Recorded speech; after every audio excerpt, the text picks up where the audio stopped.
Çində təhsillə bağlı valideynlərin qarşılaşdığı ən böyük suallardan biri niyə bəzi Çin universitetləri QS reytinqində yoxdur? Meyən xanım, zəhmət olmasa cavablandırın. Niyə bu belədir? Konsultasiyalarımızda son zamanlarda ən çox qarşılaşdığımız suallardan biridir bu. Niyə Çin universitetlərinin QS reytinqdə adı çıxmır və ya əgər adı çıxmırsa biz bura müraciət eləmək istəmirik. Ümumiyyətlə QS reytinq nəyə görə ölçülür, bunu başa düşmək lazımdır. Burada daha çox önəm verilən mövzu tədqiqat həcmi, elmi məqalələrin və statların sayıdır. Çində kifayət qədər top universitetlər var ki, hansı ki bu sahəyə çox büdcə ayırırlar, çox fokuslanırlar və ona görə də QS reytinqdə fikir verəndə görürük ki, onlar daha ön sıralardadırlar.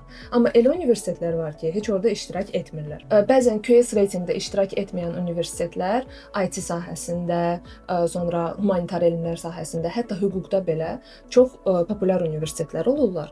Və mənim bir tələbəm məsələn hüquq sahəsində təhsil aldıqdan sonra Şanxayda təhsilini bitirdikdən sonra Azərbaycana qayıtdı və hətta təhsil aldığı müddətdə belə ona oradakı şirkətlərdən internship təklifləri, iş təklifləri gəlirdi. Azərbaycana qayıtdıqdan sonra isə təzədən Şanxaydan təklif gəldi ona və hal-hazırda çox güclü bir hüquq sahəsində olan firmada hüquqşünas kimi işləyir. Mən düşünürəm ki, bu böyük bir uğurdur.